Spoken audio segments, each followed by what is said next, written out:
জামায়াতে ইসলামীর নেতৃত্বাধীন ৮ রাজনৈতিক দলের জোটে যুক্ত হয়েছে জাতীয় নাগরিক পার্টি এনসিপি। এ নিয়ে দলটির নেতাকর্মীরা দ্বিধাবিভক্ত। এ অবস্থায় জুলাই গণ অভ্যুত্থানের সম্মুখ সারির নেতা ও অন্তর্বর্তী সরকারের সাবেক তথ্য উপদেষ্টা মাহফুজ আলম নির্বাচনে অংশগ্রহণ করছেন কিনা তা জানতে ভোটারদের মধ্যে আগ্রহ তৈরি হয়েছে। এ প্রসঙ্গে তিনি নিজেই তার রাজনৈতিক অবস্থান স্পষ্ট করেছেন। রোববার সামাজিক যোগাযোগ মাধ্যম ফেসবুকে নিজের ভেরিফাইড অ্যাকাউন্টে দেওয়া এক পোস্টে নিজের রাজনৈতিক অবস্থান তুলে ধরেন সাবেক এই উপদেষ্টা। মাহফুজ আলম বলেন, নাগরিক কমিটি ও এনসিপি জুলাইয়ের সম্মুখ সারির নেতৃত্বে সংগঠিত হয়েছিল। স্যান্ডেলিনা সো, রূপচর্চায় আভিজাত্য।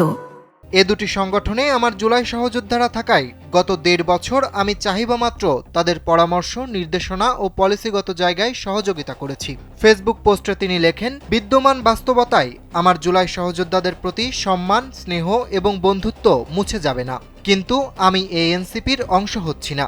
আমাকে জামায়াত এনসিপি জোট থেকে প্রস্তাব দেওয়া হয়নি, এটা সত্য নয়। কিন্তু ঢাকার কোনো একটা আসনে জামায়াত এনসিপি জোটের প্রার্থী হওয়ার চাইতে আমার লং স্ট্যান্ডিং পজিশন ধরে রাখা অধিক গুরুত্বপূর্ণ। মাহফুজ আরও বলেন, ইতিহাসের এ চলতি পর্বে বাংলাদেশ একটা শীতল যুদ্ধে আছে। এ পর্বে কোনো পক্ষ না নিয়ে নিজেদের বক্তব্য ও নীতিতে অটল থাকাই শ্রেয়।